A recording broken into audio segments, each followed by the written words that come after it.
This video is sponsored by The Ridge. The Ridge offers high quality and minimalistic wallets available in a variety of different colors and awesome materials. I received one in carbon fiber and one in black titanium. They both look amazing and contain absolutely everything I need to have in my wallet, with space for even more cards. What I really like about these wallets is that they streamline and simplify your pockets, removing room for unnecessary junk paper and receipts, which you can get online most of these days. They also have a really cool tactical and militaristic look. They just don't look like a regular wallet. Adding and removing cards to your wallet is just as easy as it looks, and the sturdy build keeps all the cards secure inside. I really hope you'll take a look at the site linked in the description box below. There are so many variants of this wallet and they all have their unique feel and look. I'm sure you'll find something that you like. They also come with a lifetime guarantee. I really appreciate their product and the quality of their work, and I hope you will too. Thanks again to The Ridge for sponsoring this video. Hey guys, Diplex here again. Welcome back to Men of War Assault Squad 2 and RobZ Realism Mod. We're on the map of Foy a third time, but I had an idea. What if the British attacked Foy instead of the Americans? What if we took the exact same German defense, we kept all the numbers for both sides, we kept all the scripting and all the timing. The only thing we did is we replaced every single US soldier and tank with a British soldier and tank of that equivalent. Cool, right? I think this is something I want to try for future videos, so if you're feeling frisky, let me know in the comments section down below, what battle would you like to see happen differently? What if the Italians defended Omaha Beach, or what if the I don't know. That's just an example. You can really kind of take any battle and change the opponent, or the attacker or defender, or any of the factors. I think it's really interesting, and I think I like doing a historical variant first and then doing a what if. It's kind of cool. Unfortunately, June 6th has passed. Otherwise, it would be cool to time it with a nice Omaha Beach battle, but fine folks, they do arrive late to the party, so we might do ourselves a bit of some Normandy action soon.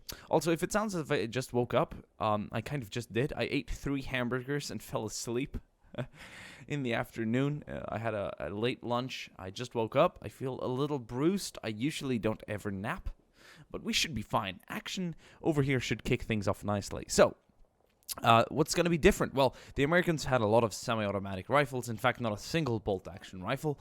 The M1 carbine and Garand has been replaced by the Lee Enfield. The the Browning automatic rifle has been replaced by the Bren gun. The 30 caliber M1919 has been replaced by a water-cooled Vickers, I do believe, and the Thompson submachine gun has been replaced by a Sten gun. We have British paratroopers attacking instead of American paratroopers, and they won't look like British paratroopers. They'll have the kind of standard British greatcoats, but they will still be paratroopers to match the skill of the airborne.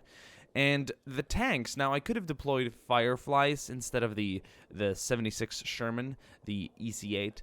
I decided to go with an all-British layout, so no Sherman V or VC, which is the Firefly. We're going with the Cromwell and 2 variants of the Churchill tank. The one replacing the 105 Sherman, which has this kind of anti-infantry support feel to it, is the Churchill with a 95mm howitzer on it. So yeah, that's what I've done today. I hope you guys will enjoy. So once again, everything is the same. The numbers are equal. We've just replaced everything that is American with something British.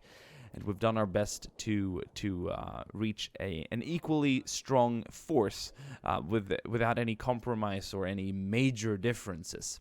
So, without further ado, let's go ahead and click that start button, and let's enjoy the Battle of Foy, but with the British instead of the Americans attacking here across the open. So, this should be really interesting.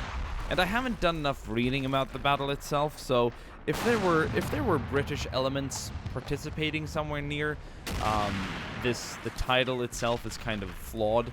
but because I do know the British took part in the Battle of the Bulge, of course, but still.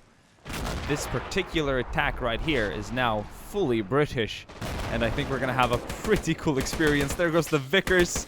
We can see the British infantry attacking in the open right now.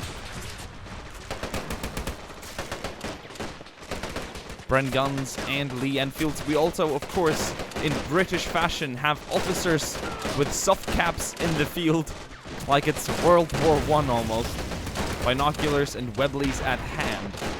So these units replace really no other particular American unit. It's just to make things feel a little more British. The attack is going well so far, looking pretty similar. The first couple of tanks are now rolling down the street. We have 2 Cromwells and a 95mm Churchill. The German Puma and Flak 88 should now be responding to this imminent threat. Tanks are going to dodge to the left there, leave the main road. See cover on the left side. That Flak 88 is going to turn its attention to the tanks. This is going to get nasty quite quickly.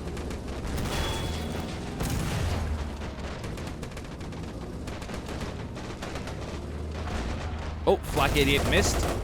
The low silhouette Cromwell is now just utilizing that advantage. It does have quite a low posture to it. And the Flak 88 did miss its first shot. The second one is going to, interestingly enough, knock out the treads. The Puma is down. Let's see if that Flak 88 is going to get some attention now. Oh, beautiful shot there by the 95mm howitzer. A few extra rounds are going to go off. Some are going to miss. Because that Flak 88 is, interestingly enough, still functioning. I don't know how. There we go. The shield is knocked off. The crew's been killed. And all 3 British tanks are standing. Let's have a look here at the infantry attacking. Here we have the flanking force. A squad coming in here by the road on the left side of the city. Attacking flanking elements here of the German force.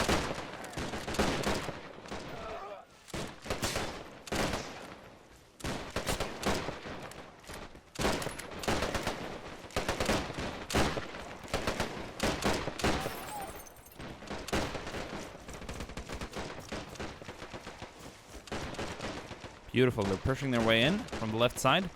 Rushing forward. We have troops here in the center now, making it closer to the actual first set of buildings. Trying to clear them out. I think they are pretty empty right now.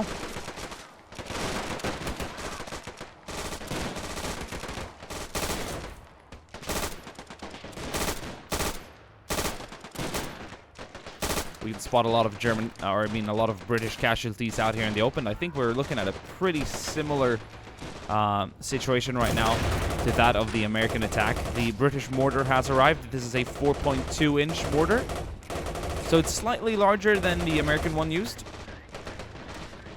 Put by 2 British soldiers with their Brody helmets. Got a Bren gun on the road, suppressing the German MG42 on the right side.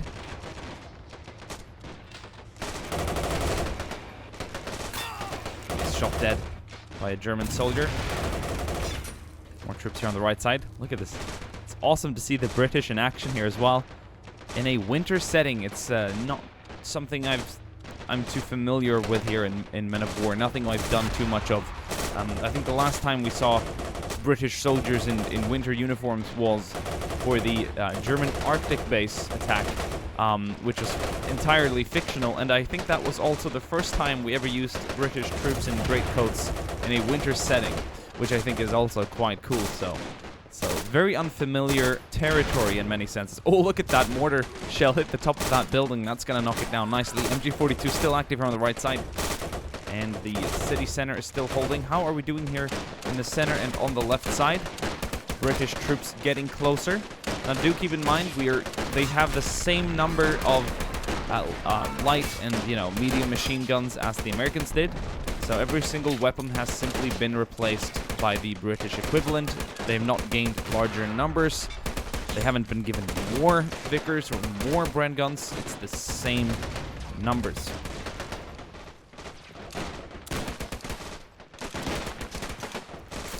I think we've come to the part a lot of you guys have been eager to see. The Panther is now rolling in here on the right side. This guy turned, I think, 6 US tanks into shreds, 2 regular Shermans, and 4 EC8s. 4 that should have been enough to knock out the Panther, but they all became a victim to its might and armor. We will see how the British tanks fare in this situation. So far, both Cromwells have missed. That Churchill 95 is zeroing in. I think it took some time to reload into a more appropriate ammunition type.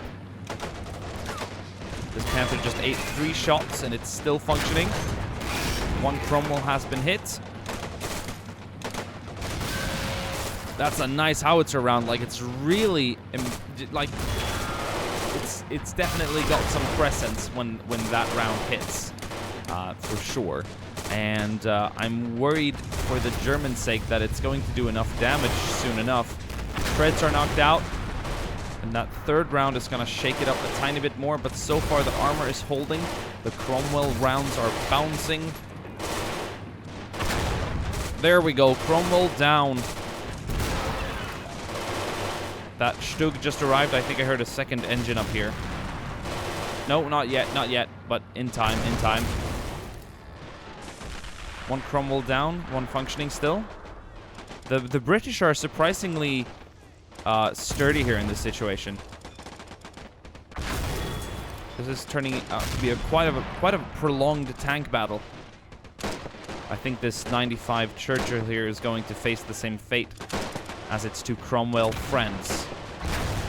But its heavier armor should make up for the previous losses. Nice round hit there to the front, but that MG42 is still functioning.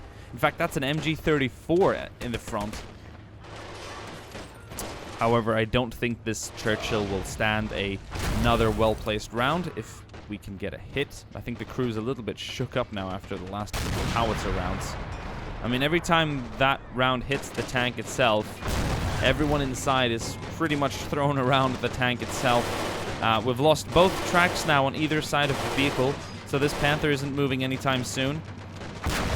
And I'm just surprised at how long this tank battle has been going on. This Panther chewed up the other 3 or 4 Shermans in an instance. And now the low Cromwell silhouettes added a lot of time to the action, and the heavy armor on the Churchill is adding additional time here. This Panther is being very delayed in achieving its goal here, which is to eliminate the first 3 British tanks. So we're gonna see if this Churchill is still standing by the time the armored reinforcements arrives. Now that assault gun has made it to the center. I wonder how the infantry is doing. We haven't seen much. They're kind of doing just as well as the American Airborne did. They're just holding the same ground. They're not going any further, and they're not really far behind either. They're around this first street here, running along the town center. We might have a few troops here on the left flank. Yeah, I do see a lot of troops crawling around here. These are German troops though, so the British weren't too eager to push to the flanks as the Americans did. They've kind of gone for the center more. And we actually have numbers here on the right side. We're now starting to be pushed back by the German infantry. This tank battle is just one for the newspapers, boys. They've been trading rounds back and forth, and if this Panther had been firing at the Churchill all along, the 2 Cromwells would still probably be alive, simply due to the fact that this Churchill is soaking up all the damage. It's interesting to see the AI go for the 2 weaker targets first, so that he can deny them the firepower that the 2 tanks possess. So I'd say that's pretty clever. And so far, I think the 2 front armors, like not the weak 95mm gun, it's a strong gun, don't get me wrong. But it might not be intended for anti-tank purposes. However, the front armor here is just strong enough for the Panther's main gun. Until I said it.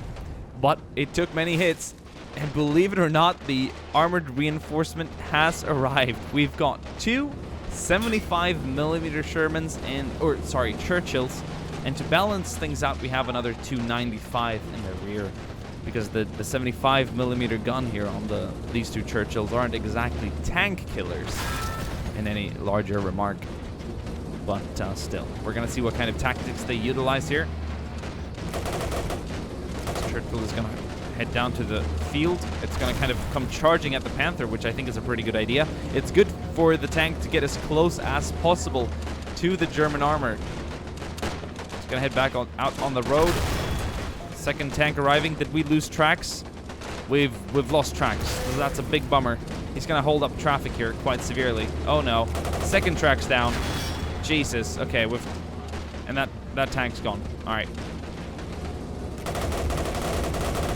And it's smoking pretty heavily now. British infantry attacking on the right side, though. We might see some AT capacity come into play here. If we have any Piats or AT grenades, we should be fine. Yeah, there we go. That was definitely... Was that a Churchill hit? Okay, one Churchill disabled on the road. A second one kind of trying to make it to the road. I don't know what's going on right now. I'm confused. I'm a little disgusted at the might of the Panther or the weakness of the Churchills. I'm not sure which. But the British infantry might be the ones sorting this particular situation out. That Panther just ate another Churchill. Two standing, and one is fortunate enough to be in cover. Oh my, beautiful.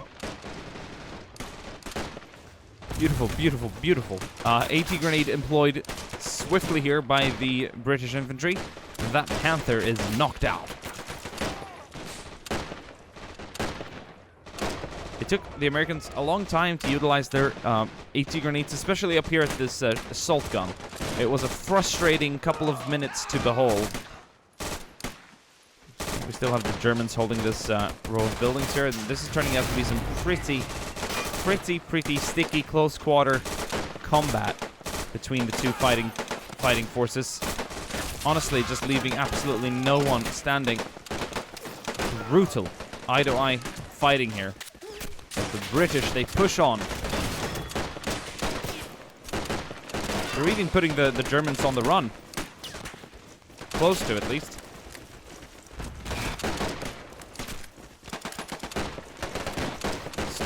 Sten gun in action together with the Lee Enfields, who are at a great disadvantage against the M1 Carbine and M1 Garand, who would prove to be much more efficient weapons at a close range engagement. But they're making it work anyway.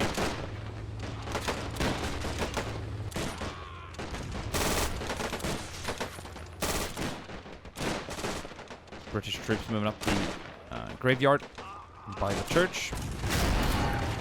And we also actually have a tank engaging that assault gun. Is it the 95 in the rear? No, it's not. Oh, it's this one. It's the 75 that got caught behind the the burning disabled Churchill at the front. It's just so terrible to see this kind of destruction in such a small group here. It's unfortunate. It was cool to see them move down on the field to try and get closer to the Panther, but if the front element just gets destroyed, where can you go, really? You don't have a lot of moving space here, especially if you've got a burning Churchill to your right, one in your front, and a bunch of trees and shit to the left. You're kind of out of options, to be honest. The low silhouette of this assault gun is kind of playing tricks on the British. But the troops are getting closer and closer. I think this is pretty much the last stand right now. Let's see if we can get a few AT grenades on that assault gun, and that should be job done.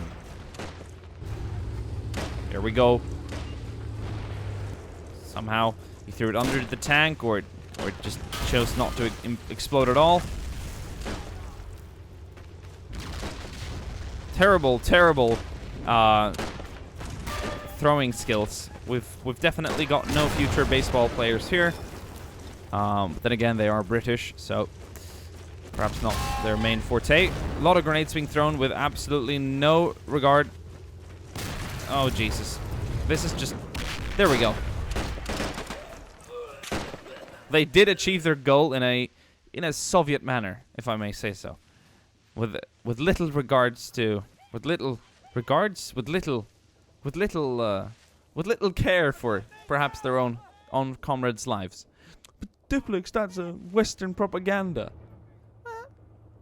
Maybe. Maybe not. Who knows? I'll let you guys fight it out in the comment section.